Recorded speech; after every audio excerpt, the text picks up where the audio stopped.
de 1998, mudei para Foz do Iguaçu para voluntariar no CAEC desde 2002, aí eu residi 8 anos dentro do CAEC, também sou sempre estudando a parte de fenômenos parapsíquicos, que é uma área que me interessa muito, também sou psicólogo da área de infância e adolescência e também trabalho com adultos.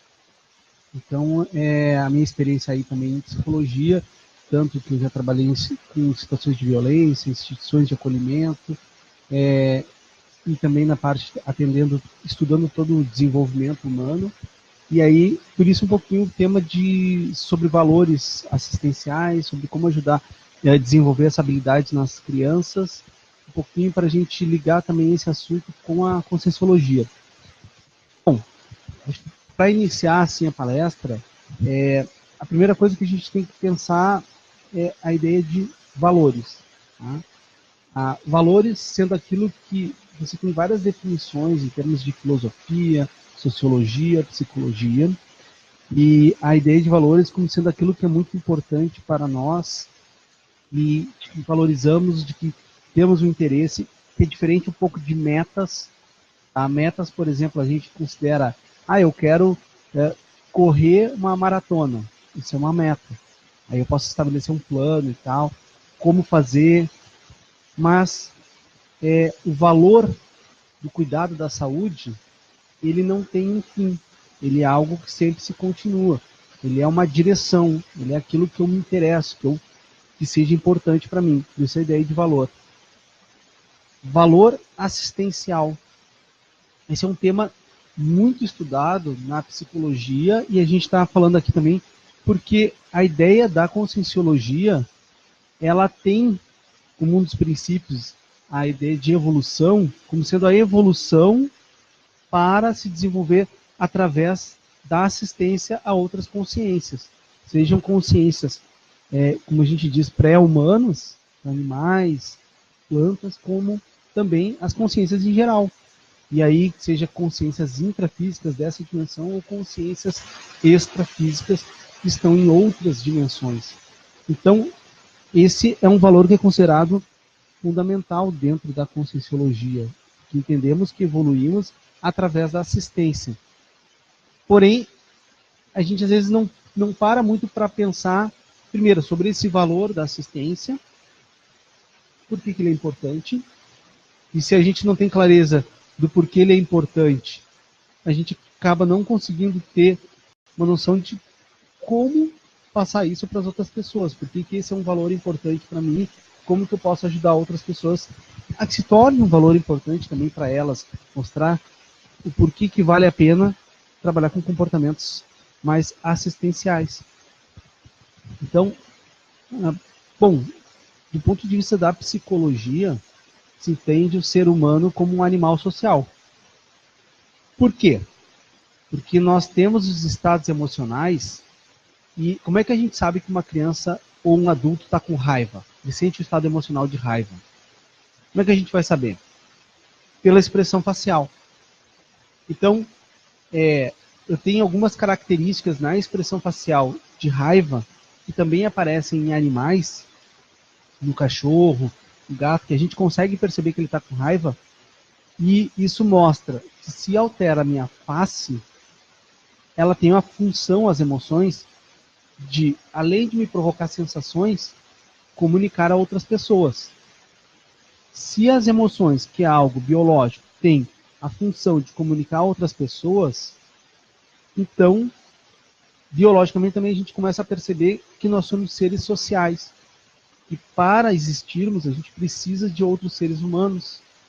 E esses comportamentos aí, se fala do homem como um animal social, a gente já começa a ver no próprio bebê humano, porque ele é o animal mais dependente. Isso já faz desenvolver a abnegação da mãe, né, porque ela tem que ter a atenção exclusiva para a prole. Ou seja, ela tem que estar com toda a atenção para o bebê. Isso em si já faz com que ela se desenvolva, que o bebê se desenvolva essa relação e mostra o quanto é importante o comportamento social. Porque para a sobrevivência da nossa espécie é muito importante esse comportamento. Agora, Isso do ponto de vista da biologia, do ponto de vista da psicologia. Por que é importante para a evolução da consciência? Aí estamos entrando no paradigma consciencial, falando que existem as dimensões extrafísicas, além do físico, que existe outros veículos de manifestação além do corpo físico. Nós temos as energias, o psicossoma, o mental soma. Tendo essa ótica, essa visão multiexistencial, por que é importante a questão da assistência? O que vocês acham? Alguém gostaria de falar? Vocês conhecem um pouquinho também de Conscienciologia? Vocês têm aqui na plateia. Se alguém também quiser mandar mensagem, eu vou estar lendo, e você pode estar lendo e eu vou estar respondendo. Aí você lê para mim, né, para eu poder responder aqui através da internet. Mas alguém aqui gostaria de falar por que é importante a questão da evolução, o comportamento assistencial? Afinal, vocês conhecem a Conscienciologia. Se vocês conhecem um pouco da Conscienciologia, vocês se interessaram em saber sobre esses assuntos, sobre o paradigma consciencial, por que se é tão enfatizado no paradigma assistencial, o paradigma consciencial, a ideia de assistência, uma das técnicas que a gente fala, qual é uma das técnicas que dinamiza a evolução das consciências? Tem a ideia de uma das técnicas muito faladas na Conscienciologia, que dinamiza a evolução da consciência. É a TENEPS, a tarefa energética pessoal diária. Por que a assistência seria importante para a evolução da consciência? Alguém tem alguma ideia?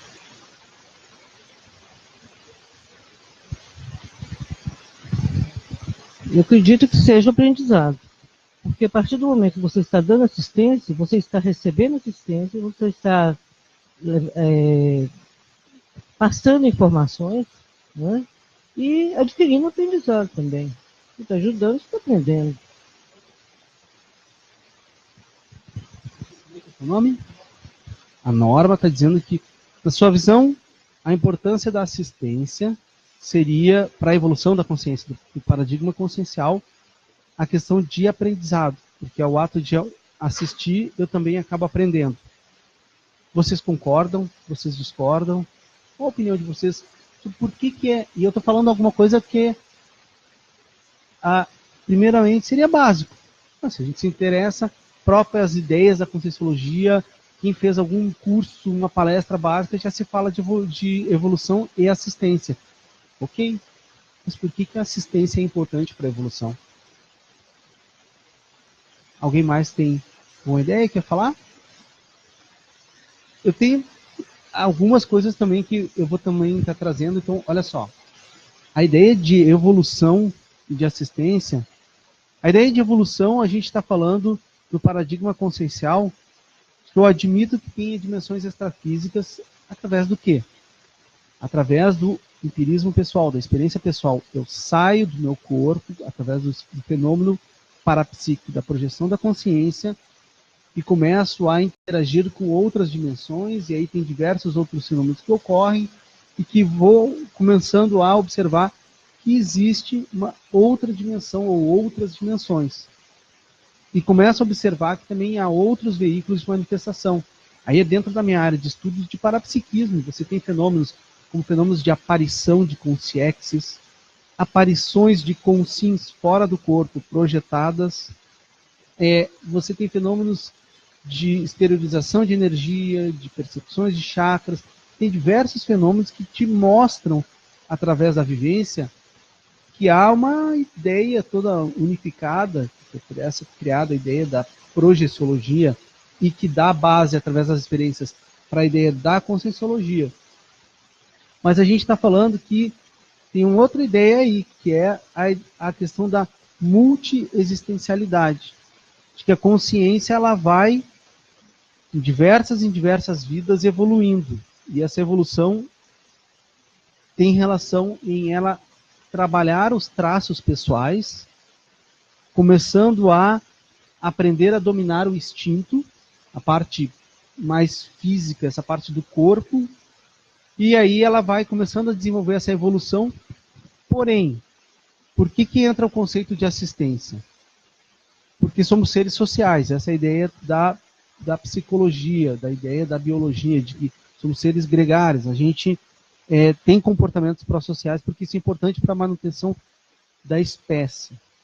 Mas do ponto de vista da conscienciologia, também a gente vê que quando a pessoa descarta o corpo físico, ela está ligada por laços energéticos de afinidade que não se desfazem enquanto a gente não começar a trabalhar a parte instintual de emoções, que aí a gente coloca como emoções mais desagradáveis, como a raiva, como a tristeza, e que provocam ideias que me conectam energeticamente com aquelas consciências, e esses laços a impedem aquela consciência de se desenvolver, de ter mais liberdade na manifestação, e impede também que nós nos desenvolvemos, porque aí a gente fica mais conectado de uma maneira por laços ruins. E aí a gente começa a ver que para eu prosseguir e estar começando a cada vez mais buscar descartar o psicossoma, que é o corpo intermediário, esse corpo das emoções, esse veículo que se manifesta na dimensão extrafísica, para atingir o processo da dimensão mental somática, eu preciso fazer o processo da assistência.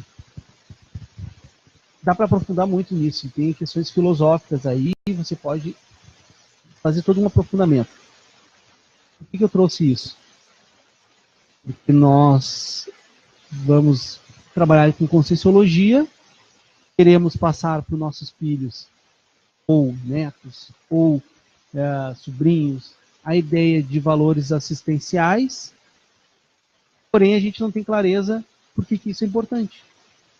Simplesmente porque é uma ideia reproduzida, talvez porque é bem visto dentro das instituições de conscienciologia, talvez para ser aceito é importante falar de assistência, mas isso não é ainda uma clareza de um valor. Um valor, ele não é uma coisa que ele é extrínseco, que vem de fora, que eu te imponho. Nós viemos para essa dimensão, existem valores já que existem nessa dimensão. Tá? Já tem valores dessa sociedade. A sociedade brasileira tem determinados valores, a sociedade norte-americana tem outros valores, a sociedade europeia tem outros. E esses valores da cidade que eu estou, do local que eu estou, da família que eu sou criado, que podem ter valores religiosos, culturais e de diversos tipos, eles ainda não são absorvidos. Por quê? Existe uma questão de decisão. Eu estou falando de ética. Se eu decido sobre o que agir e sobre se aquilo será importante para mim ou não, e até o ato de não agir é uma decisão, a partir dali eu estou começando a desenvolver os meus próprios valores, aquilo que eu considero como importante. Tá? Então, eu estou falando um pouquinho para vocês a ideia de que se a gente não tem clareza do que são os valores, como que eu vou transmitir isso para uma outra pessoa da importância de fazer o ato da assistência? Esse é o primeiro ponto. Porque quando eu discuto aqui, quando a gente estava fazendo a ideia do que colocar na palestra, coloquei um pouquinho assim, ó, valores assistenciais, esse é o título. A importância de desenvolver nas crianças a responsabilidade social. E eu coloquei alguns tópicos, como por que é importante desenvolver o atributo da assistencialidade? Eu trouxe para vocês agora, para a gente também questionar, mas por que é importante desenvolver esse atributo? Por que as crianças são naturalmente altruístas? Nós nascemos com esse traço de altruísmo? Isso é uma discussão dentro da psicologia, através de experimentos. Ela não é mais uma discussão filosófica. Tem se buscado fazer experimentos, desenvolvendo métodos para poder pesquisar se somos ou não somos naturalmente altruístas. Há divergências. Não é claro ainda esse comportamento. É possível aprender a ser mais assistencial desde a infância? Também é uma discussão dentro da psicologia. E qual a relação entre o atributo da assistencialidade e empatia? Só que do ponto de vista da conscienciologia, a gente fala como se fosse uma certeza íntima, só que se você aprofundar o porquê que a pessoa, por que é importante aquele comportamento, às vezes a gente trava, não sei, simplesmente falaram que a assistência é bom de fazer, a gente evolui, ou eu faço assistência porque eu me sinto melhor. Ok, você faz assistência porque você se sente melhor. Fato, pesquisas de psicologia mostram que o comportamento altruísta, ele altera a fisiologia. Eles fizeram verificações entre um dos nervos que a gente chama dos pares cranianos, o nervo vago, que controla todo o processo de batimento cardíaco, motilidade, gastrointestinal, todo o processo que vai deixar o relaxamento, suor, o sistema parasimpático. E aí eles observavam que as crianças ficavam mais relaxadas quando tinham comportamentos altruístas. Porém, então se sabe que comportamento altruísta faz bem, ele provoca bem-estar. Mas eu dizer que eu tenho esse comportamento somente porque ele me promove bem-estar é ainda uma ideia egoísta. Eu faço porque eu me sinto bem. Eu ajudar os outros me faz me sentir bem. Ok. Mas ainda é muito voltado para si, né? Então, é importante, enquanto adultos, questionarmos e sabermos por que é importante o comportamento da assistência. Aí a gente faz aquela questão. Eu começo a ver por que é importante o comportamento da assistência. Faço as reflexões. E aí eu digo da questão multiexistencial. Por quê? Nós não estamos falando dentro do paradigma consciencial. O que acaba acontecendo? Já se sabe também que você não respeitar a individualidade das pessoas, não considerar as pessoas como sujeito de ideias, de valores, de crenças, de desejos, e eu não respeitar isso, faz com que aquela pessoa se sinta invalidada, se sinta invadida, pressionada. Como que é feito isso? Se disserem que vão impor uma ideia religiosa em vocês, e vocês vão ter que obedecer, ficar com a boca calada e obedecer, ou num processo ditatorial, você se sente bem, confortável com isso, ou é uma coisa desagradável ter isso, a questão imposta? Ela é desagradável. Então ela naturalmente faz a gente ter a emoção de raiva. A emoção de raiva. Porque é uma pressão desagradável. A gente se sente atacado. Através dessa emoção de raiva, essa emoção, que é uma emoção natural, ela faz com que eu tenha o comportamento de ataque para tentar retirar aquilo que me provoca estresse. A gente pode controlar esse comportamento, a expressão dessa raiva. Mas o sentir a raiva, você não controla. Ela é uma sensação, ela é uma emoção, é um estado da mente. Então, o que nós estamos falando é o seguinte: se você tem alguma coisa de alguém te impondo uma ideia, uma maneira ditatorial, que você vai ter que cumprir aquilo, sendo obrigado, porque se você não cumprir, você será punido. E que tipos de punições nós poderíamos ter? A violência física, batendo, ou a punição, retirando coisas das pessoas, que seja importante para você. Tipo, se você não tiver esse comportamento para essa questão política, a gente retira seu dinheiro, seus bens. Você se sente agradável ou é desagradável? Bom, se é desagradável, pode provocar raiva, como uma defesa. E aí, o que acontece? Bom, eu quero fazer com que eu quero ajudar as crianças a terem comportamentos sociais, comportamentos que sejam importantes, e que a gente chama de comportamentos altruístas. Forçar a criança a ter este comportamento, dizendo: olha, você tem que emprestar as coisas para o teu colega, senão vai apanhar, ou vou tirar isso daqui teu. Se você não fizer tal comportamento, a gente vai te colocar de castigo. Aqui você tem que ajudar, nós ajudamos os outros, vai lá e pega e vai ajudar o outro. Isso não é ensinar um comportamento altruísta. Isso é impor uma ideia, não respeitando o desejo e os valores daquela criança, que também é um sujeito. Porque com a criação do Estatuto da Criança e do Adolescente, a criança passa a ser um sujeito de ideias, valores, desejos, tendo que se tem uma diferença por causa do desenvolvimento, mas ele tem e é respeitado as suas ideias. Então, eu impor esse tipo de comportamento é uma violência. Tá? E aí, muitas vezes a gente tenta fazer de uma maneira como se fosse: eu estou querendo ajudar, E eu quero fazer com que ele aprenda a dividir as coisas com o colega dele. Então, olha só. Uma criança pega, vai para a escola, o pai dá um presente. Isso aqui é o teu brinquedo, tu vai levar lá, e aí ele leva para a escola. Por que ele levou para a escola o brinquedo?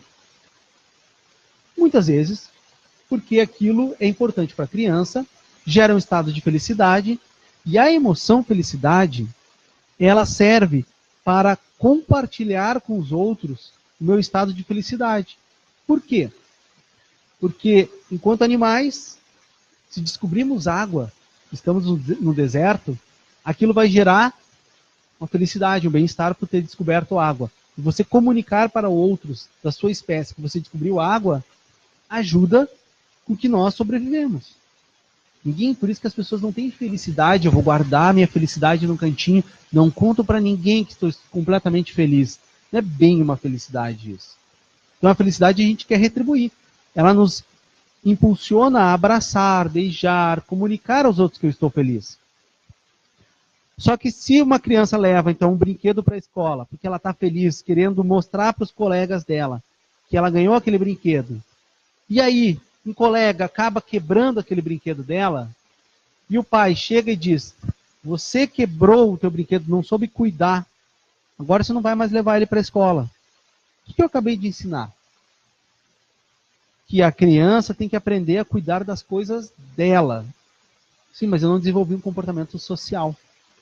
Eu não trabalhei a ideia do porquê o que levou a outra criança a quebrar o brinquedo, como que poderia chegar lá e, não, vamos tentar compartilhar.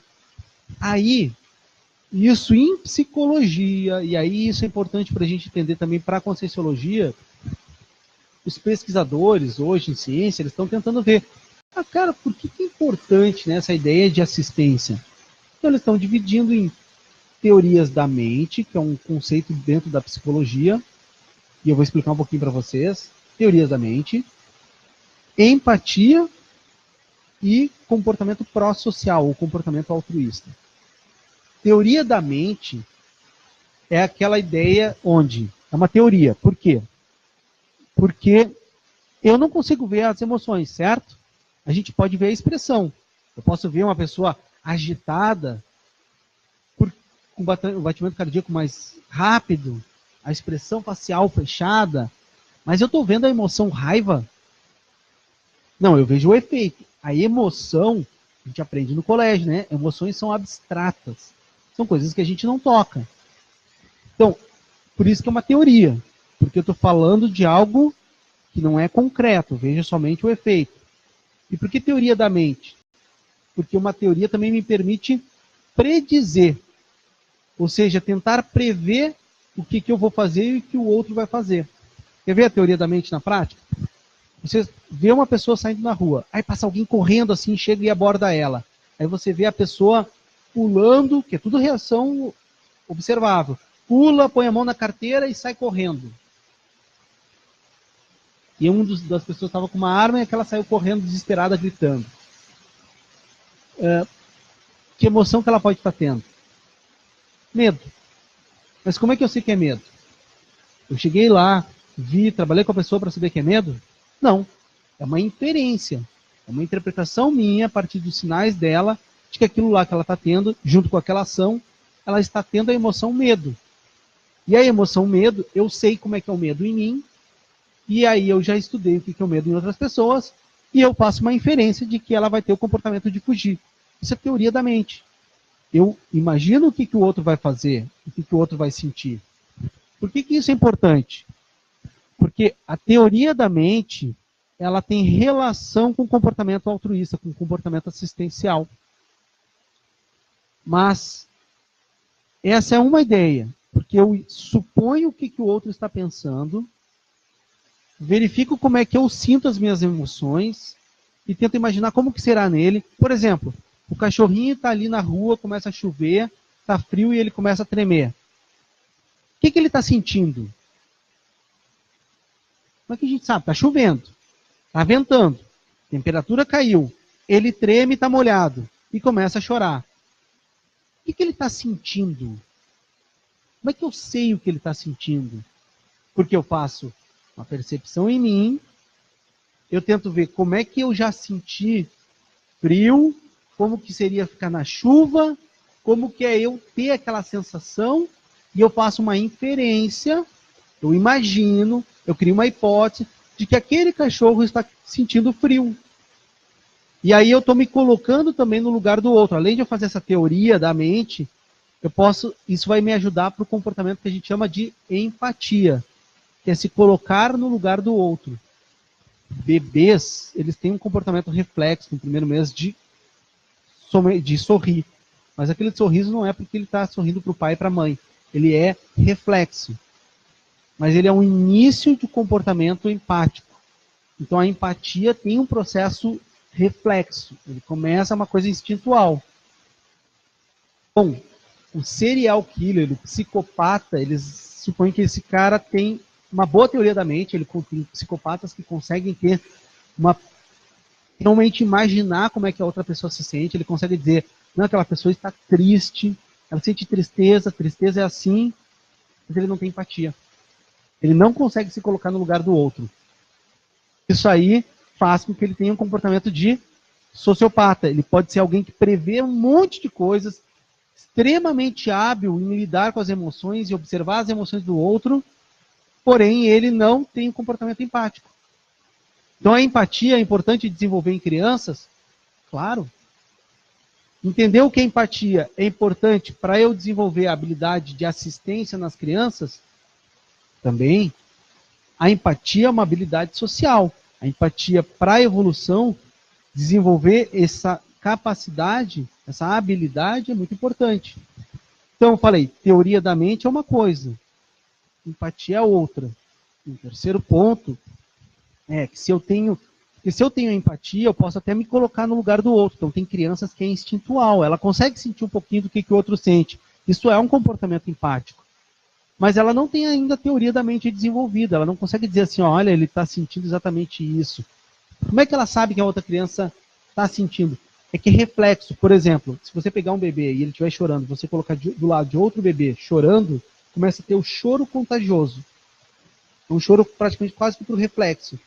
Eles começam a chorar, um choro forte, mas é um choro de relação de uma criança com a outra, pelo ato de ver o outro chorando.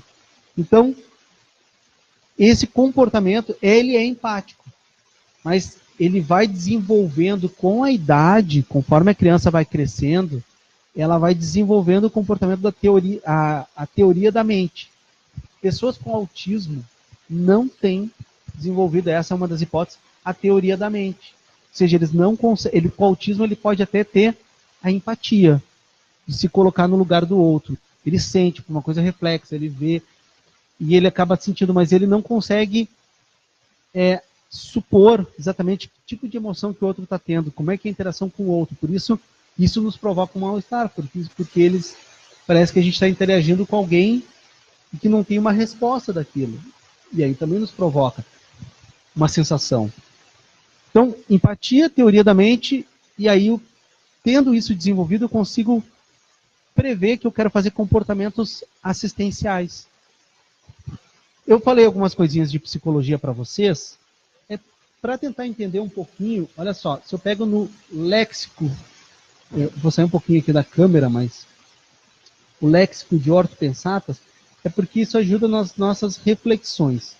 Eu vou colocar aqui, ó, tinha uma parte só um pouquinho.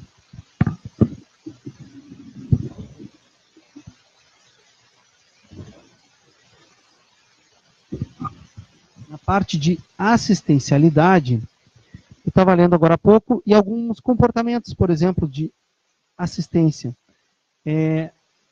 A gente fala, por exemplo, do que é a ideia de assistência. O professor Valdo foi escrever no léxico várias pensatas, no léxico de Orto Pensatas, sobre o que é fazer assistência. Ele diz assim, ó, assistir às consciências é dar-lhe conscientemente e decididamente uma parte do nosso bem-estar. Então, olha só, assistir às consciências é dar conscientemente. Então, a assistência, ele não está citando aqui a assistência como um processo reflexo. Existem pesquisas em psicologia mostrando comportamentos altruístas de maneira reflexa. Mas ele está colocando como assistência de uma maneira consciente, onde eu faço a escolha da minha ação. E até a minha não ação, não agir, também é uma escolha, mas eu estou optando, olha, eu quero fazer um ato assistencial. Então, o ato de assistir começa pela consciência assistente manter a maior consideração para com os dementes, ele coloca. A ideia de assistir alguém é multiplicar a fraternidade. E aí você pode começar a pegar essas ideias e tentar entender um pouquinho do que é o traço da assistência e da importância para a evolução. Mas, em resumo, o que eu tentei passar para vocês, organizando as ideias? Primeiro, sobre valores. Porque aí a gente está falando da diferença de metas, como muitas vezes as pessoas se interessam pela Conscienciologia. Olha, eu tenho a meta de ser EPICOM, eu tenho a meta de dar aula, a meta...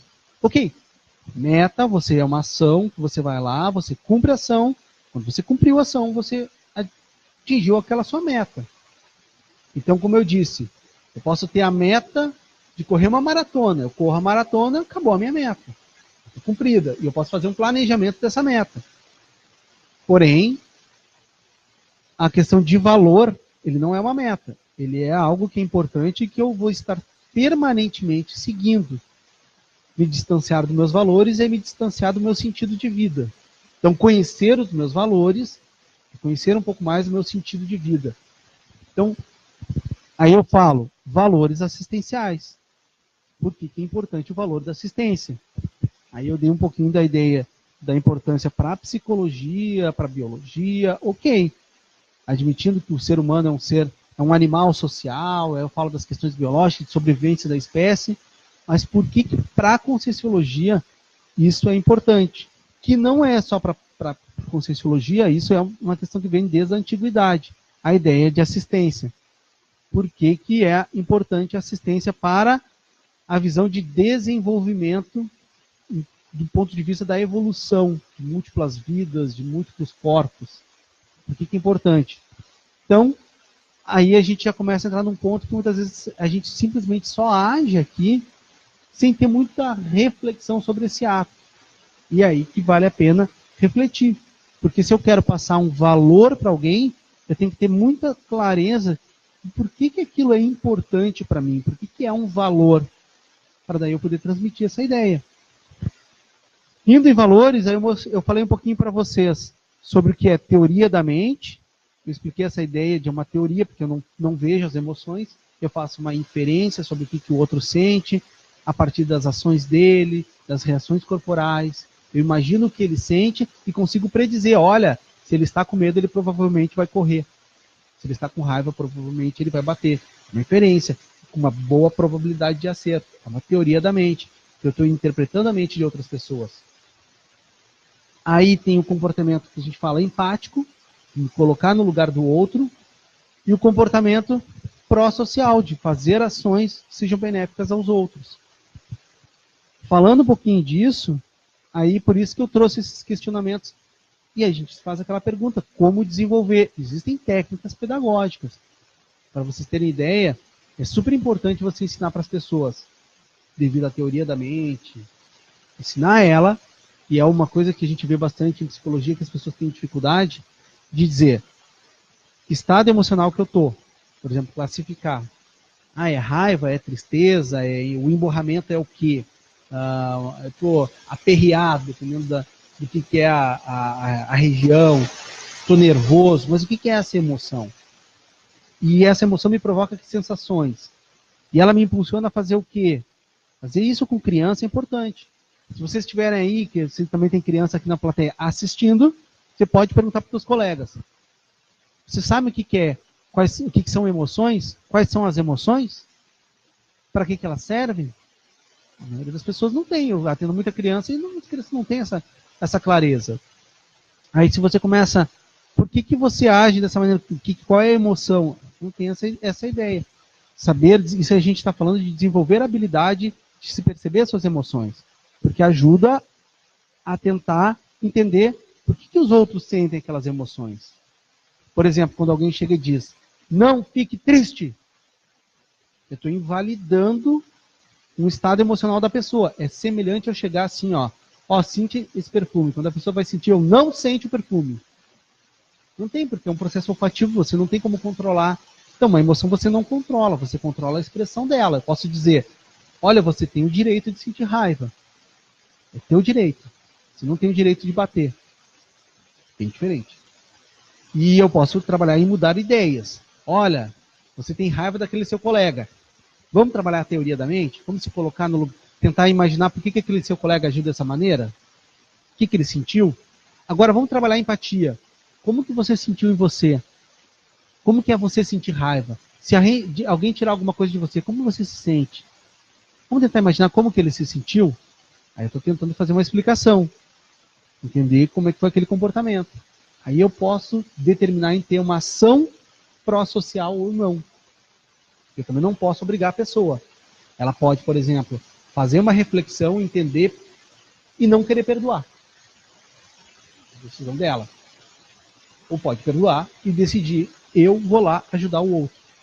Então, pais que forçam, você vai lá pedir desculpa, você está violando o direito da criança. Você está impondo uma ideia. Que ela tem que ir lá pedir desculpa. E criança não tem que ir lá pedir desculpa. Você trabalha com a criança a importância daquilo, porque aquilo é importante para você. Logo, como é que você trabalha, você passa valores assistenciais para a criança? Sendo assistencial. Por quê? Porque enquanto seres humanos somos extremamente sensíveis ao comportamento de observação. De observação de pares nossos, ou seja, de alguém que é muito próximo. Então a criança aprende muito com o comportamento da mãe e do pai. Então mãe e pai não é para só ensinar matemática, química. Eu quero colocar numa escola. Aquela escola passa todo mundo no vestibular, é uma escola boa. Ele vai ser, olha, bom mesmo ensinar para a criança a trabalhar valores assistenciais, valores de ética, valores de afeto, de ajudar o próximo. E isso é os pais aprenderem a regular suas emoções. Isso é mais importante. Isso envolve tempo dos pais, que tem que estar ali próximos. Isso envolve autocontrole dos pais, se compreender, o autoconhecimento que a gente tanto fala na Conscienciologia. Então, se aquilo é claro para mim, eu não imponho. E aquilo é uma coisa que simplesmente pela observação, ela passa a decidir se vai seguir ou não vai seguir, pelo exemplo dos pais. É uma concepção diferente. Por isso, talvez, às vezes a gente percebe, até nas próprias interações dentro dos ambientes de Conscienciologia, mas a gente tem em ambientes em geral, da sociedade em geral. Você vê pessoas com dificuldade de ter habilidades sociais. Muito inteligentes. Às vezes escritoras, sabe, um monte de processo de inteligência. Porém, não te cumprimentam. O ato de não cumprimentar o outro. De não ter gratidão por um pequeno ato, de não valorizar como é que você conheceu aquela pessoa. As pessoas não sabem como é que ela conheceu a outra, ela não lembra. E às vezes é uma lembrança aparentemente involuntária, que ela não lembra, mas tem uma parte voluntária sim. Então ela, não lembro como é que eu conheci o outro, não sei o que ela fez, que a gente teve de relações boas. E aí passam anos vivendo no mesmo ambiente, não se cumprimentam, não têm atitudes pró-sociais. Isso é mais importante. Então, falar, olha, eu quero me desenvolver assim, eu quero me tornar escritor, eu quero me tornar um tenepsista, ofiexista, como se fala, né? A questão de ofiex, oficina extrafísica, um termo também na Conscienciologia. A ideia de eu virar um epicentro consciencial. Ok, mas eu não cumprimento as pessoas. Eu não tenho uma habilidade acolhedora de me colocar no lugar do outro, acolher, o trazer para perto, conversar, ser mais empático. Outra coisa, já se vê, tem pesquisas mostrando pessoas com alto poder aquisitivo que têm dificuldade maiores de interagir, por quê? Ele não tem aquela experiência, ele não passou dificuldade, ele não sabe como que é estar no outro nível da pessoa, ele não desenvolve a empatia, não desenvolve com isso a questão de teoria da mente, porque ele não consegue se imaginar, olha, como que é estar no lugar do outro, como que é sofrer, como que é passar fome, como que é a importância da assistência. E essas dificuldades, aí a pessoa cria-se lá o seu palácio seu grupo faz o que se considera como assistência, o que até traz muitas ideias, isso é muito avançado, porém, coisas básicas de valores assistenciais não tem. E isso é importante. É uma crítica também que nós precisamos, enquanto estamos buscando conhecer mais sobre a Conscienciologia, saber, inclusive tem até outras linhas de conhecimento que se fala e tem isso muito desenvolvido. Talvez porque se fala muito daquele conceito de TACOM e TARES. Então TACOM. Mas talvez, não entendendo que a TACOM ela é um pedaço ali que você vai usar como ponte para chegar na TARES. E aí talvez a gente pense, não, fazer assim, ajudar nesse tipo, não, isso é feio, isso não é ruim, isso não é bem visto, isso é questão de consolar, é uma coisa emocional. Não, mas isso é importante, porque somos seres sociais. Porém, é um passo para daí eu entrar em ideias de esclarecimento. Como que eu vou trabalhar esclarecimento se vem lá do Confúcio, se vem lá da antiguidade, você não trabalha esclarecimento com uma pessoa que não tem o que comer. Mas aí a gente vai estar avançando. Às vezes nós temos muitas carências afetivas, carências de convívio. E a gente só se encontre, enquanto pais, só nos encontramos para atividades de aula, atividades pedagógicas, mas não tem um convívio diário. Sem esse convívio diário, sem ensinar o outro, porque às vezes a gente tem convívios de anos dentro de instituições de Conscienciologia e, porém, não estamos vivendo ali, indo um na casa do outro, vendo como é que é a dificuldade. Isso não é desenvolver um comportamento assistencial. Isso você não ensina para os seus filhos o comportamento assistencial. Porque você está ensinando o comportamento individualista. Eu preciso evoluir me desenvolvendo. E é como se fosse uma ideia de escalada. Né, de que eu vou se me tornando cada vez o melhor do melhor do melhor. Mas nós não evoluímos sozinho. Deu para ter uma ideia? Eu não sei se vocês têm dúvidas até aí, tem dúvidas na internet.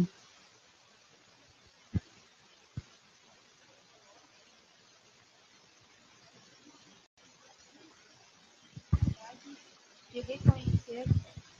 Então, vou repassar aqui o que a ID coloca aqui na página, que no consultório dela aparecem muitos pacientes adultos com dificuldade de reconhecer seus sentimentos.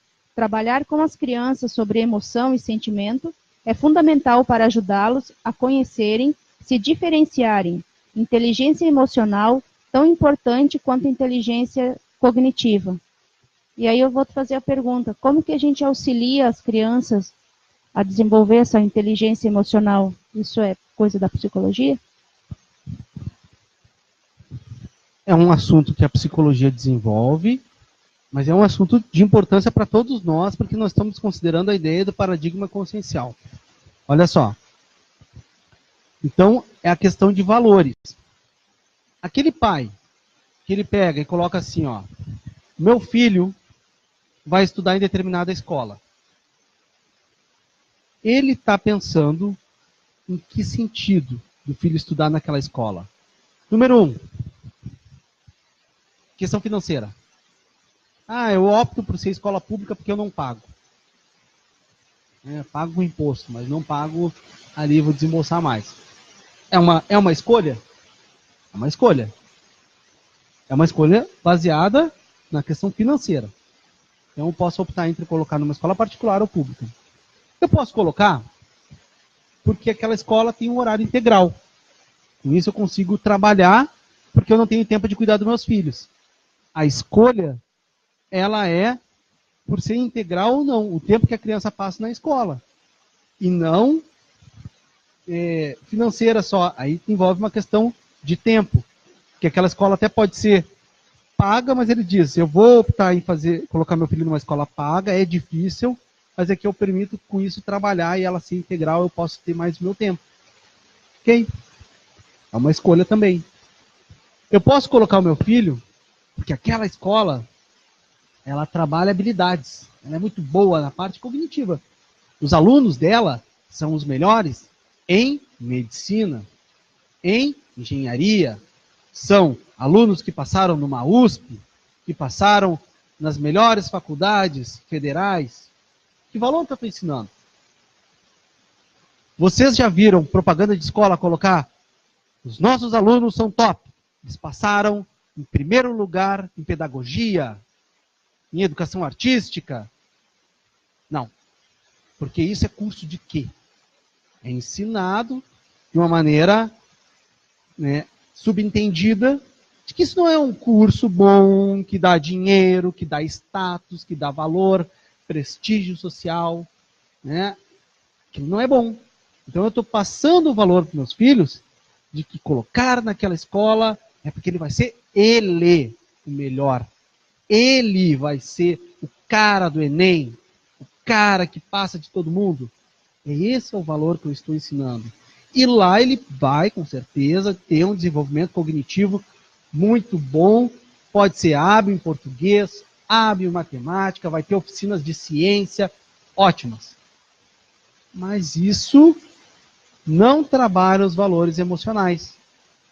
Então, quando eu faço essas diferenciações de classes, é isso que eu quero ensinar para o meu filho, que nós somos divididos em classes sociais e de que as pessoas são importantes pelo dinheiro que ela tem no bolso e pelo status social que ela tem, pela questão, por exemplo, na Conscienciologia não deixa de ser um status, sim, você ser professor, você ser autor de livro. Ele não deixa de ser uma função de poder. Ah, mas não é a minha intenção. Ok.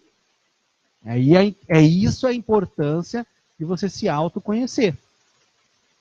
Mas eu posso usar essa posição como uma posição de poder. Então, quando eu vou ensinar para o meu filho, olha, você vai estar sendo o melhor, eu quero que ele seja o cara que entenda de energia, o cara que seja isso, eu posso estar transmitindo um valor de que ele é importante ser o melhor. Isso são valores, por isso que eu falei do que é o valor assistencial. Então, aí te respondendo, a parte emocional, isso aqui que eu estou falando de valores, é você trabalhar a parte emocional. Quando você chega para a criança e trabalha, como você sente a raiva no seu corpo, você sente a raiva, e aí eu mostro com o cachorrinho, olha, ele mexe aqui na testa, o cachorro, lá, aqui a boca fica dura, quando ele tem raiva, ele quer morder, ele quer atacar. Raiva é uma emoção desagradável. E eu tiro a raiva batendo, me dá alívio. Mas aí eu vou trabalhar a tolerância ao mal-estar. Olha, você sente a raiva, você não bate. Você vai aprender a controlar o mal-estar. Aí é muito bacana, você está trabalhando a ideia emocional. E aí tem várias técnicas muito legais de se trabalhar a inteligência emocional. Só que eu estou diferenciando. Você tem técnicas para trabalhar a inteligência emocional, você tem técnicas para trabalhar a inteligência cognitiva, mas você tem que ver valores. E aí, a não clareza de valores faz com que muitos pais, que é uma questão de sobrevivência, aquela ideia, eu quero que meu filho seja o top, eu quero que ele seja um médico, que aí ele vai ter independência financeira. E aí você tem pessoas fazendo medicina, e vejo muita gente assim em consultório fazendo medicina, porque é o curso, do ponto de vista prático, realmente é um curso que você tem garantia de trabalhar em tudo que é cidade e você vai ter uma boa condição financeira. Ok. Do ponto de vista financeiro, ótimo. Do ponto de vista de ele se sentir como uma profissão realizado, porque ser aquela profissão onde ele também se vê no engajamento social, onde ele vê aquilo como sendo importante para o desenvolvimento dele, não. Você não impõe valores assistenciais para os outros. Você forçar uma pessoa a fazer um ato de assistência não é ajudar ela a se desenvolver a autoconsciência da importância da assistência. Você simplesmente está forçando. Tá? E aí isso pode provocar até raiva, o que faz com que depois ela queira se afastar. Talvez explique um pouco daqueles conceitos onde pessoas se envolveram com a Conscienciologia e depois entram em conflitos, autoconflitos, e elas se afastam. Talvez aquilo não era um valor real e projetado, mas era um valor extrínseco, um valor social, não um valor intrapessoal, mas um valor externo. Que ela comprou aquela ideia porque talvez desse poder, porque talvez desse status. Então é isso que a gente tem que perceber nas crianças quando a gente está desenvolvendo. O que eu quero desenvolver? O que eu quero trabalhar? Por que é importante? Por isso que, eu vou ajudar uma criança. Você tem que ajudar aquele homem lá. E se você ajudar, né, como acontecia muito também, você na igreja, você faz tudo bem feito. bem visto, né? Você vira lá, aí a criança quer ser lá o cara na igreja, né? Vai fazer a primeira comunhão, porque ele tem um status dentro daquilo. Isso tem em várias linhas religiosas. Ser assistencial é bem visto. Né? Você não vai dizer, olha, eu sou um serial killer. Ah, legal, ninguém vai dizer isso. Mas você está ajudando, muito bem visto pela sociedade. E aí, às vezes, a intenção não é realmente um valor dela. É uma ideia que ela comprou porque é importante para a ascensão social. E aí, com isso, essa discussão, por isso que eu iniciei fazendo essas perguntas básicas. Por que é importante a assistência, o que aquilo traz para nós. Porque às vezes a gente não reflete, a gente simplesmente vai agindo de uma maneira como uma máquina. Depois, lá na frente, estoura. Te respondi?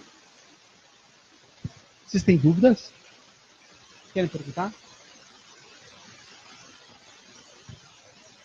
Vocês vão dizer que vocês entenderam tudo, está tudo tranquilo e não teve dúvida nenhuma. Não quero trabalhar? Isso, contribuam.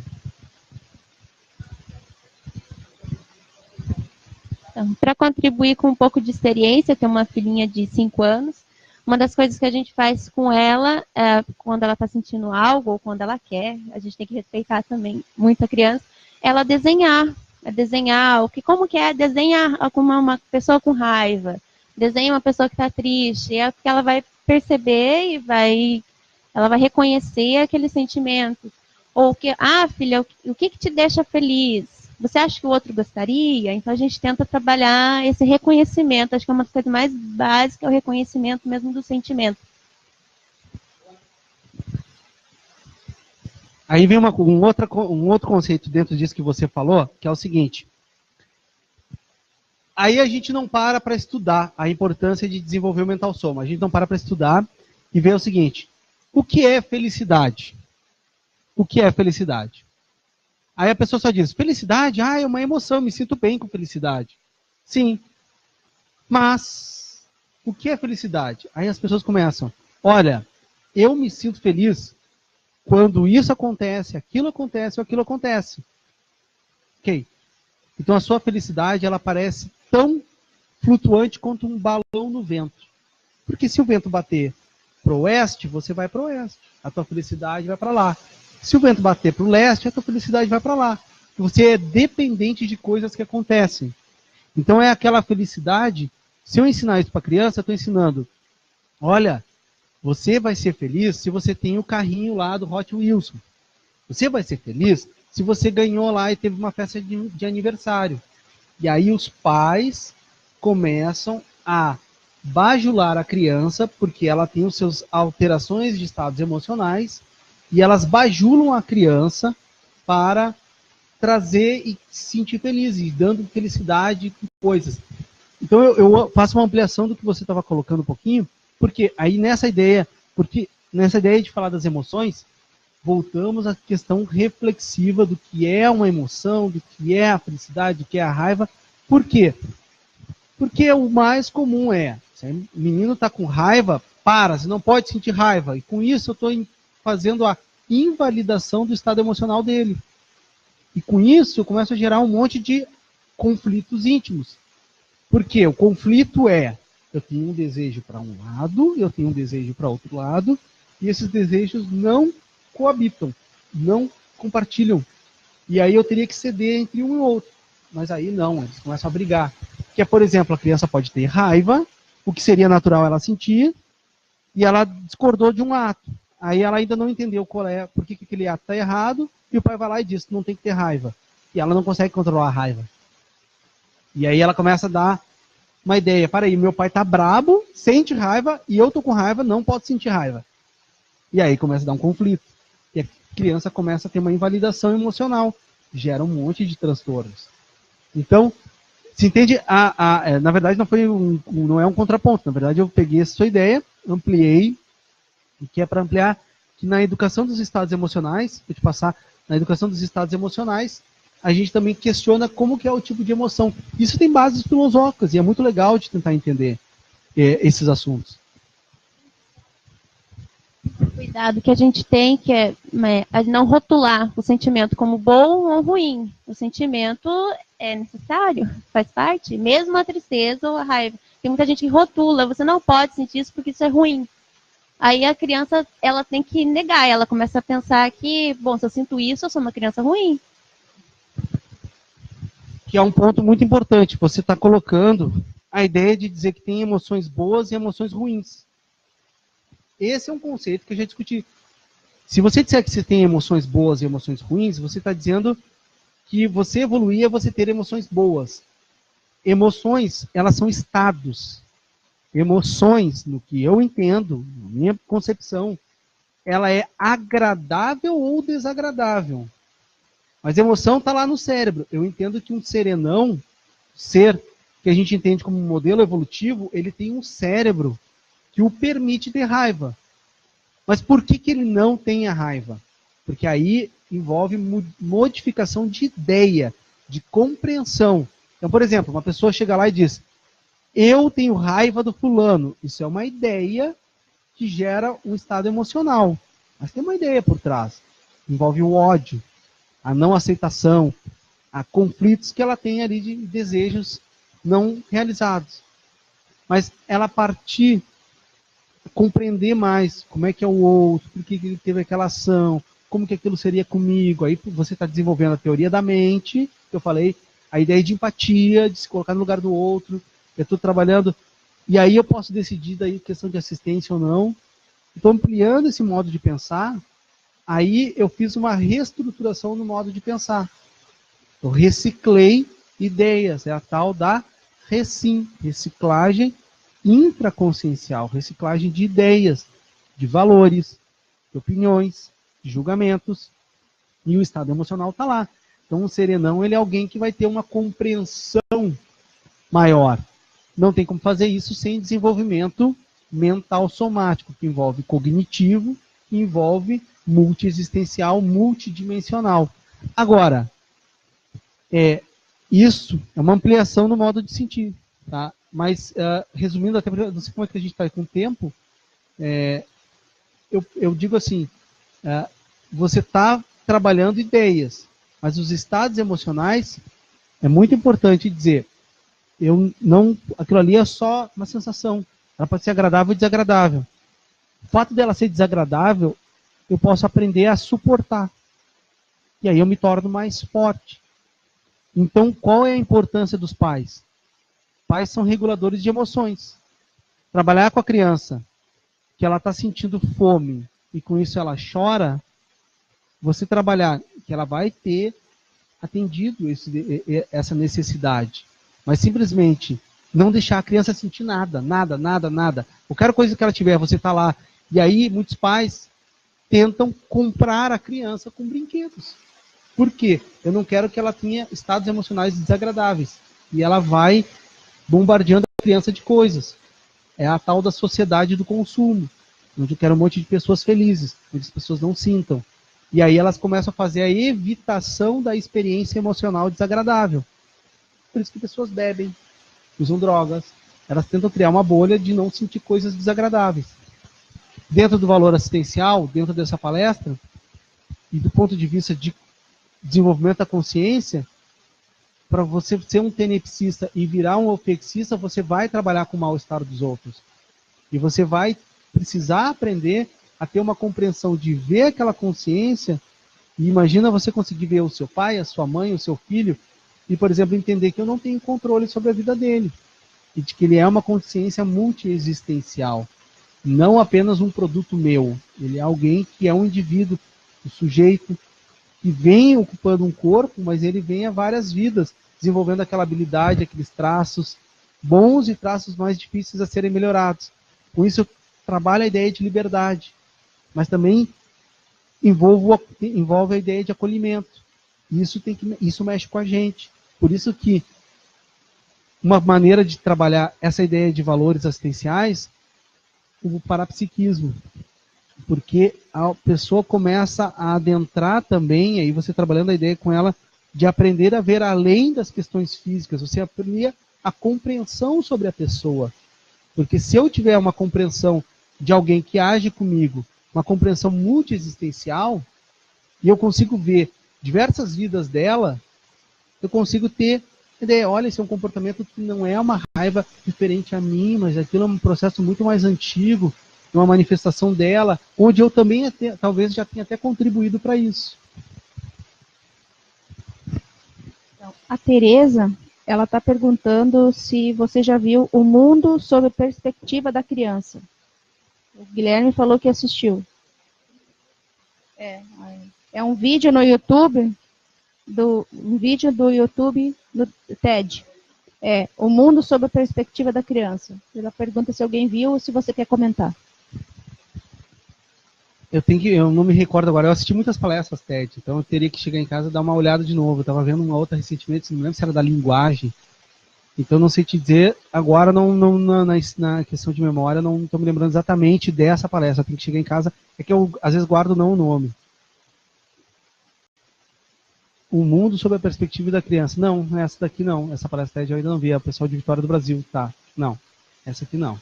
Eu vi uma palestra, outras que eram palestras, uma de um europeu, outra americana, que estavam falando de pesquisa sobre desenvolvimento de empatia, de linguagem. Essa não. Eu vou guardar para depois dar uma olhada em casa. Mais perguntas também. Vocês têm perguntas, dúvidas?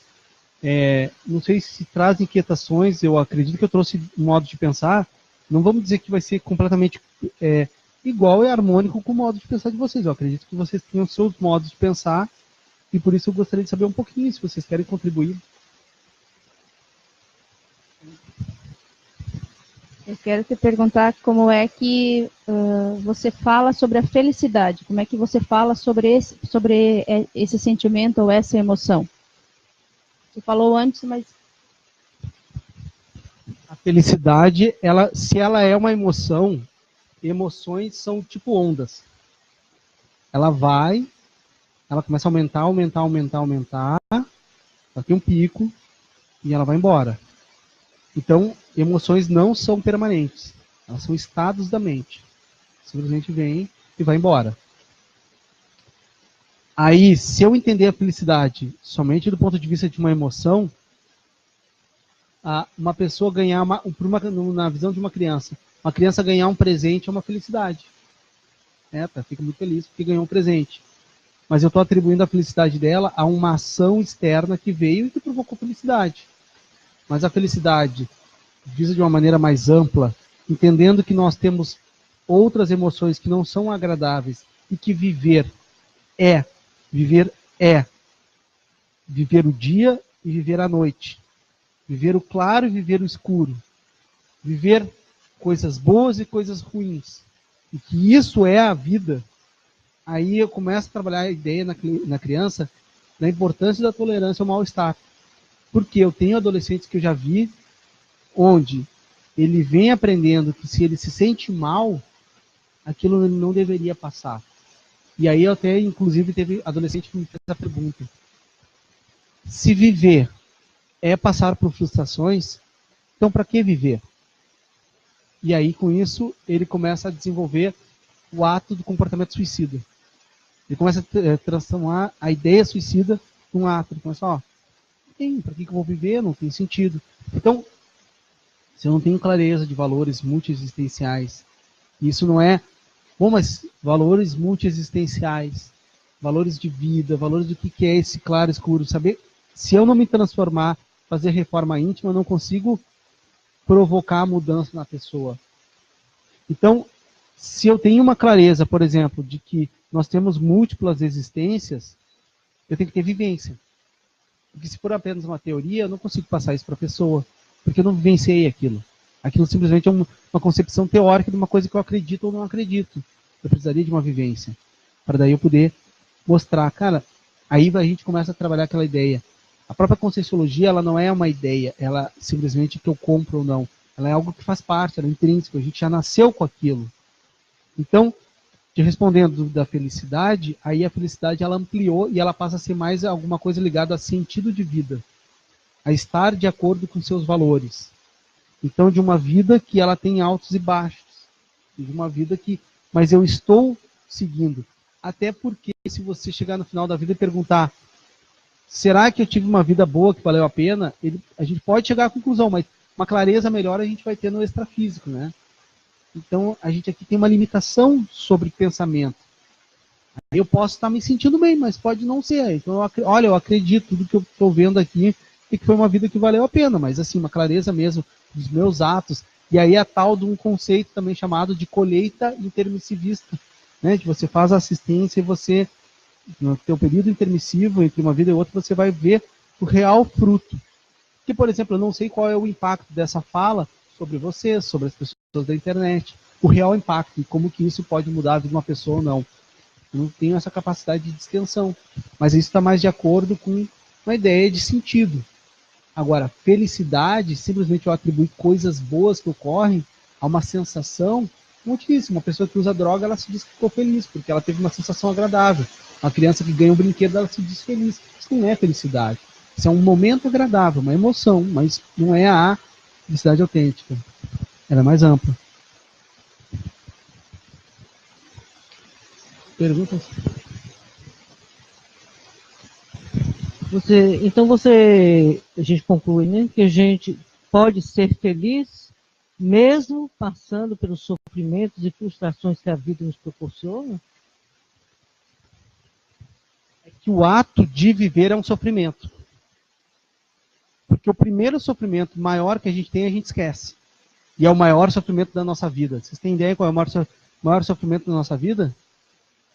Ao nascer. A gente sai da barriga da mãe, de um ambiente extremamente, aparentemente homeostático, bom, agradável, você vem para essa dimensão. Nessa dimensão, você ali já está sofrendo. Você sofre com fome, você sofre de frio, você começa a manifestar isso, o desagrado pelo choro. E é visto como uma questão importante, né, que a gente fala do índice de Apgar da criança, inclusive considerado um choro dela no nascimento.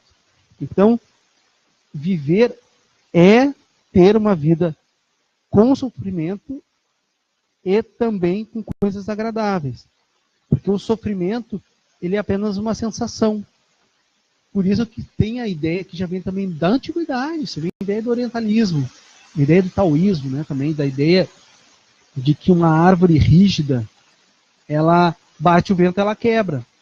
É aquela coisa, tem a felicidade, firmeza, tudo, mas aquilo ali se desfaz. Que a grama, ela é mais resiliente, né, porque ela se adapta, tem o vento, tem a chuva, mas ela permanece mais ali. Ela está indo mais de acordo com o fluxo do cosmos. Então, isso faz aquela ideia de pensar, quando o professor Valdo coloca que ele viu que seria um orientador evolutivo, praticamente um nível assim, muito avançado, que é a consciência extrafísica, que ele deu o epíteto de enumerador. Tá? Ele coloca que ela tem um nível muito avançado, que ajudou ele em toda a realização da conscienciologia. O enumerador, vendo consciências extrafísicas numa transmigração, extrafisicamente ele emite o que seria um choro, né, através do psicossoma, ou seja, é um morfo pensei, ele está alterando o psicossoma dele por pensamentos. Mas de tão forte que ele o alterou emocionalmente ver colegas indo para um outro planeta, mesmo com a compreensão que ele tem. O que mostra o quanto ainda a gente vai precisar se desenvolver e que, eu vou te dizer, o serenão, ele não tem sofrimento nenhum. Ser um serenão é não ter sofrimento. Acho que a própria existência do corpo, porque o corpo permite que você tenha dor. Ele está ali, essas funções estão no corpo. E dor é um sofrimento. Então o próprio corpo já te promove dor. Você vai me dizer, um serenão ele é um ser sem dor. Ele é um ser que não tem... Bom, então é só se eu considerar que ele não tem o corpo físico. Porque o corpo físico faz isso. Ele promove dor. Mas aí o que eu falei, há uma capacidade de tolerância ao mal-estar. Então, nos tornar forte é uma tolerância ao mal-estar. E aí tem um conceito dentro da Conscienciologia chamada de tara parapsíquica. A capacidade que a gente vai aumentando de perceber os processos parapsíquicos e sentir consciências extrafísicas, escagem interconsciencial, ou seja, próximas da nossa psicosfera, consciências perturbadas que assistimos, mas nos mantemos bem equilibrados. Você vai aumentando isso. Por isso que eu disse, chegar numa oficina extrafísica te exige um processo de desenvolvimento assistencial muito amplo, onde você consegue entrar, e mesmo assim é limitado, porque talvez não tenhamos capacidade. É como, por exemplo, a ideia de para eu ter uma vida de projeção de consciência contínua permanentemente, eu teria que alterar a vida humana de tal maneira que eu não posso. Então, o viver, isso já pode ser um sofrimento em si. Eu posso ampliar para não ser um sofrimento, mas é tipo, eu desejaria viver assim, mas eu sei que eu não posso. Entende? Não sei se eu consegui me fazer entender. Um exemplo, o próprio professor Valdo, ele dizia, talvez se ele focar somente nele, ele não precisaria escrever e tal, ia se trancar em algum lugar e viver mais extrafisicamente. Mas a vida humana não faz isso. Ela tem questões que nós temos que trabalhar, e aí a gente precisa buscar outras pessoas, assistir a isso. Por isso que o ser desassediado permanente total, o desperto, ele é o mais assediado, ele é o que está mais em contato com a pessoa doente. E aí é a ideia que eu falei. Aqui, ó, assistir às consciências, uma pensata dele, é dar-lhe conscientemente e decididamente uma parte do nosso bem-estar. Mas, para fazer isso, você precisa também ter a empatia, fazer a simulação das energias, sentir o mal-estar da pessoa e daí transmitir o teu bem-estar. Então, por isso que se falava, é muito fácil você trabalhar as energias isolado, não ter mais contato com pessoas. Você cria uma bolha. Mas eu quero fazer isso indo lá, sendo por exemplo, em ambientes degradados. Você vai ver o sofrimento. Uma vez eu fui trabalhar como psicólogo numa instituição de acolhimento, e eu fui numa região aqui em Foz, e aí era uma região de vulnerabilidade, né? As favelas, ou seja, era uma comunidade muito pobre. E aí eu entrei numa casa de uma mãe que era usuária de crack. Um bebê da idade do meu filho hoje, que tem 2 meses. Tinha um bebê de 2 meses. Era um dia de inverno, muito frio, e o bebê estava na laje. Aí a gente procurou o que tinha para comer dentro da casa, só tinha açúcar. E as crianças estavam se alimentando com açúcar. Então, inclusive o próprio bebê, porque a mãe ele estava muito mal, debilitado, porque a mãe era uma dependente de crack, não aumentava, tinha um processo de prostituição dentro de casa. E aí as crianças estavam num sofrimento muito grande. E aquilo me comoveu, porque eu sou humano. Significa que eu sou menos evoluído por fazer isso, porque eu sofri? Não, é porque eu tenho um processo de empatia, eu tenho um processo de me colocar no lugar do outro, de tentar imaginar como que é a vida daquelas crianças. A gente se comove, aquilo amplia meu modo de pensar, e sai do egoísmo, faz eu sair do egoísmo. Então, isso é uma maneira de desenvolver assistência. A minha própria profissão, ela me forçou a trabalhar a assistência, sair do egoísmo. Então, tem profissões que podem ajudar mais a pessoa. E aí, assim, fazer isso é vivenciar o sofrimento. Não sei se eu, agora esclarecendo, vocês têm dúvidas também? Não sei como é que está de horário, só estou perguntando um pouquinho. Está tranquilo? Eu gostaria de voltar na questão felicidade que foi colocada. Então, seria só o serenão, por exemplo, que seria feliz, porque ele presencia tudo sem sentir a dor do outro? Não. A felicidade, ela não é entendida como um pico emocional. Tá? Ela é entendida como uma ideia de eu estar caminhando de acordo com os meus valores evolutivos, tá? Valores evolutivos, estando numa vida de bem-estar, porque o bem-estar ele é promovido quando eu estou caminhando nesse sentido dos meus valores, eu não me distancio dele. Então, eu te dizer o seguinte, eu tenho um sofrimento. Por quê? Porque fui despedido de um trabalho. Ou a criança tem um sofrimento, porque não ganhou um brinquedo. O adulto se isola, chora, sente mal-estar e usa de bebida alcoólica para não sentir o mal-estar ou de remédios para dormir para não sentir o mal-estar. No primeiro momento, ele obtém alívio. O uso de drogas vai fazer com que ele tenha alívio. Sair do meu problema. E a criança? Dá um docinho para ela, também sai do alívio. Ela promove alívio. Dá um outro brinquedo, promove alívio. Ok? Porém, o estado emocional volta, porque não foi, ainda tem uma questão de ideia, de pensamento, de interpretação, e com isso eu me afastei dos meus valores. Porque se o valor de saúde, de autodesenvolvimento é importante, eu acabo de me afastar dos meus valores. E aí a criança também se afasta dos seus valores e volta a ficar triste. Então tu começa a ter um círculo vicioso. Isso não é bem-estar. Então o bem-estar são ações que estão de acordo com meus valores. E até pela questão de tempo, mas dizendo assim de uma maneira bem prática. Tinha uma menina uma vez que eu vi assim, foi no consultório, que ela sofreu todo tipo de maus tratos possíveis e inimagináveis, tá? Ela era criança que trabalhava com questões de vítimas de violência. Então ela vem desde a infância dela sofrendo torturas, todas aquelas que a gente fala de abuso físico, psicológico, tudo que imaginar. Ela fala que a vida dela é uma droga. Eu vou chegar para ela e dizer o quê? Não, sua vida é muito boa. Vamos ver o lado bom de viver, isso. Não, é falso. A vida dela é uma droga mesmo. E aí eu falei, a sua vida é uma droga. E é. Bom, dá um choque primeiro. Porém, eu tinha trabalhado com ela. O que é um valor? Ela tinha um filho. Seu filho é um valor? Então vamos fazer ações. Era uma adolescente.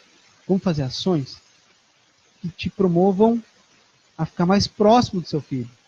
E o ato de tentar suicídio te afasta ou te aproxima dele? Ah, me afasta.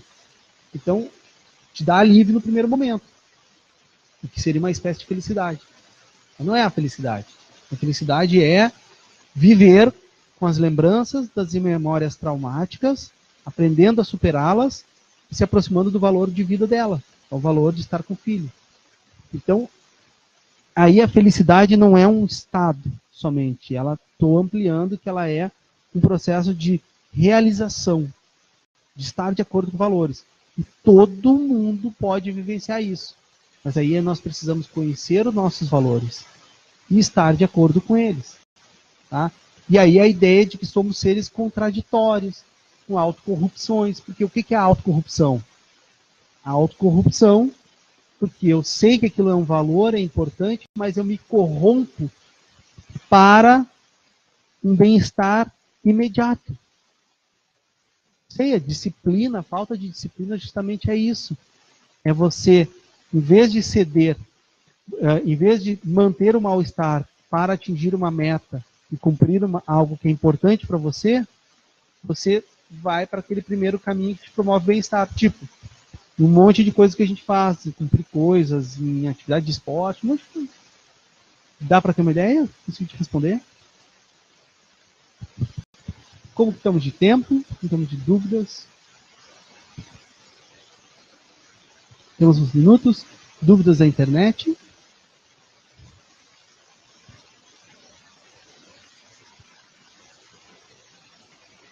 Vocês têm dúvidas? Vocês queriam saber? Querem que eu aprofunde mais um pouco em algum assunto?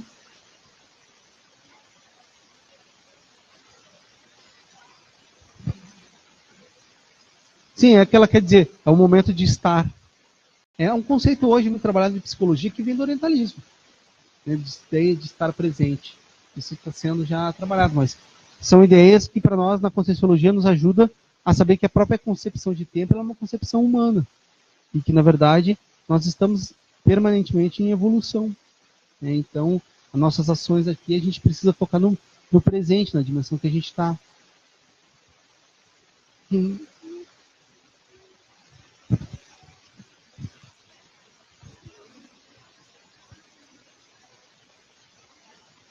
Sim, você está dizendo, como eu esqueci o seu nome, a Bruna está dizendo sobre a ideia de qualificação dos pais, porque é aquilo que eu passei desde o início. Eu iniciei perguntando sobre valores. Se para mim não é claro o que eu decido agir e eu não me trabalho, eu não consigo. Que a maior maneira que a gente fala de você transmitir conhecimento para alguém é pelo exemplo. E aí, se você está sozinho, você não dá aula para ninguém, você transmite um exemplo? Sim, para consciências extrafísicas.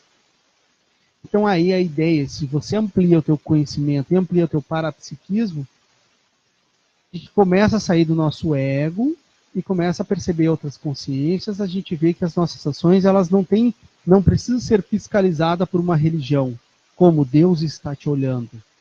Não. Você percebe que você é um exemplo para consciências intra e extrafísicas. Você amplia a noção sobre as suas ações. Você consegue ver o alcance disso. Eu me percebo que em bons momentos eu fico bastante restringido. E com todo o conhecimento que eu tenho, às vezes eu me pego, que eu vou lá e por coisas do dia a dia, um pequeno mal-estar, de um estado emocional, que às vezes é um emburramento, coisas que é um estado emocional que eu já me peguei na minha infância. Tem foto eu com 2 anos de idade emburrado no cantinho com um chapéu de pirata. Mostra o quanto que é isso, é um temperamento que é primitivo, que vem da minha infância e na verdade é multiexistencial, porque eu tenho flashes de outras vidas com esse mesmo temperamento. Então, esse ato de ficar emburrado daqui a pouco no meu dia a dia aqui me dá um pequeno emburramento. Aí eu aprendi pelo meu histórico de vida, com mãe, minha família, talvez se eu comer alguma coisinha, e aí eu aumentei meu peso quando agora minha esposa grávida, e a gente começa a ficar ansioso, e aí eu tenho que lidar com aquele mal-estar e a ansiedade, eu vou lá, como alguma coisa, mas eu sei da importância do valor de saúde. Com isso eu me afastei do meu valor. E isso me gera uma emoção desagradável. No primeiro momento foi gostoso, comigo, mas depois, me gerou um mal-estar, eu me afastei do valor meu. E aí, você começa a olhar e ver assim, eu não sei exatamente qual é esse meu ato, como que isso vai me impactar na minha vida, no processo multiexistencial, pequena ação, me distanciei. E, na verdade, eu fiquei mais instintual ali, uma coisa mais de bicho. Então aí a gente volta, foca no presente, se trabalha e começa a ver, não, vamos voltar a se trabalhar, ampliar isso, ampliar as ações e começar a tolerar o mal-estar, que faz parte do desenvolvimento. A mudança de temperamento, ela envolve um mal-estar, porque você está colocando novos hábitos, você está fazendo novas ações, novos modos de pensar. Isso é desagradável, porque o agradável é ficar no seu cantinho, vivendo a robotização existencial. Ela é gostosa, você vive. Ela traz mal-estar, mas você diz, é gostosa, eu estou no meu cantinho, onde eu conheço esse meu cantinho. O desconhecido é ruim. E aí então vou ficar no cantinho. Eu sofro, mas pelo menos eu conheço tudo. Então, todo mundo tem esses altos e baixos e a gente vai aprendendo a superar. É tão antigo isso, que quando se pega na Bíblia, se fez a ideia de 10 mandamentos, não deixam de ser atos para autocontrole. Quando se fala, não cobiçarás a mulher do próximo, aí se fala, é uma coisa de um comportamento que ele envolve desejo sexual. Não farás, não matarás, que é o comportamento da agressividade, você não matar o outro. Você está trabalhando ideias de autocontrole, só que isso vem da antiguidade, isso não é de Bíblia nem nada, isso já vem lá antes dos gregos, dos egípcios, de comportamentos de tolerância ao mal-estar. E aí a gente desenvolver é isso. A evolução faz parte desse domínio desses veículos, dos veículos do holossoma. Dá para ter uma ideia? Fica mais claro um pouquinho? Vocês têm dúvidas?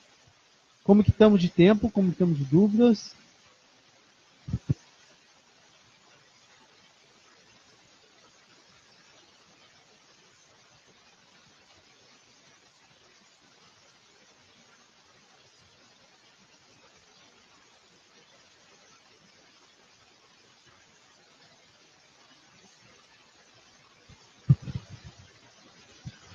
Não sei se desligou aqui o microfone na hora que você falou que estava aqui para baixo.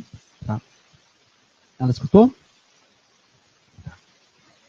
Na verdade, está dando um exemplo. Ela citou então esse exemplo de de felicidade seria do palestrante que não tem os braços e ele é um palestrante motivacional. Um outro exemplo, talvez, dentro dessa linha que ela colocou, é da Helen Keller.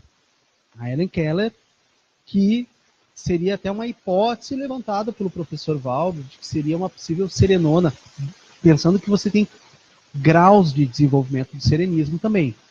Ela estaria ali no princípio do início, do começo de um serenão. Porque ela nasce cega, surda, e aí então com isso ela não desenvolve a linguagem, e aí ela tem a ajuda da Anne Sullivan para trabalhar, e ela desenvolve todo o sistema de Braille, e aí ela começa a virar uma filósofa, dá palestras, escritora, e ela tem um desenvolvimento que ela mostra para nós, assim, que é a superação do corpo. Então a gente às vezes está mal por alguma coisinha que nos fez mal ali e tal, e ela conseguiu uma superação, ou seja, mostra que ela tem uma habilidade de manejo com o corpo e de tolerância ao mal-estar absurda. E essa tolerância que eu estou dizendo é um pouco quando vocês pegam no Projeções da Consciência, e o Valdo fala da serenona monja. O que seria isso? A capacidade de ela pegar e absorver o mal-estar. Imagina, ela estava num ambiente de guerra e sentia aquele mal-estar completo do ambiente de guerra, mas sentir de tal maneira, de uma profundidade, que abalaria qualquer pessoa. E ela se mantém serena, inabalável. Isso é diferente do Dr. House, quando ele fala daquela calosidade médica. O cara é o médico durão, que ele chega lá, ele não tem empatia, ele não sente a dor do paciente, ele é um cara frio, duro, ele impõe. Não, a gente está falando de alguém que absorve, alguém que tem assimilação, que se coloca na dor do outro, mas ele sente aquilo e aquilo não o perturba. E a gente está começando a desenvolver essa sensibilidade, pelo próprio processo agora com consciências, pensando em animais, né? Realmente, aí o que todo mundo fazia? Vamos comer carne, vai lá, mata o boi, não sei o que e tal. Não se preocupava. Aí está tendo muito agora, mostrando sobre como que os animais também têm emoções. E aí a gente começa a pensar, cara, eu sinto, eles também sentem, isso é importante, eles sentem mais ou menos como eu sinto, que é a teoria da mente que eu disse, eu estou fazendo uma inferência sobre como é que o animal sente, estou tendo um comportamento empático, mas aí eu posso ter o comportamento agora assistencial, de decidir não comer a carne. Só que, claro, a gente sabe que isso envolve hábitos, é uma coisa que você começa a trabalhar com valores, com um monte de questões. É isso que a gente está tentando, todo mundo se desenvolver, né? Então, se tornar mais assistencial. Certo? Então, para fechar, eu só gostaria de dizer para vocês assim a conclusão desses assuntos que eu falei, eu iniciando falando sobre valores, sobre teoria da mente, sobre empatia, comportamentos pró-sociais, sobre ideias da psicologia, e entrei nas questões de conscienciologia, de nos questionarmos por que a assistência é um valor, por que ela é importante. Falei daquelas questões de escola, como eu dei um exemplo quando o pai escolhe uma escola, do que é uma emoção, de que você não pode invalidar as emoções. Vários assuntos, vocês verem aí o que foi mais importante, tá? Se tiverem dúvidas, podem me procurar pelo Facebook, tudo mais, mandar mensagem. Eu acredito que o pessoal tenha me marcado ali na palestra, pode me mandar perguntas se quiser. E qualquer dúvida, então, entrar em contato, e agradeço pela presença de vocês aqui, tá? Sempre contribuem muito aqui com a palestra, que nos tornam mais motivados, certo?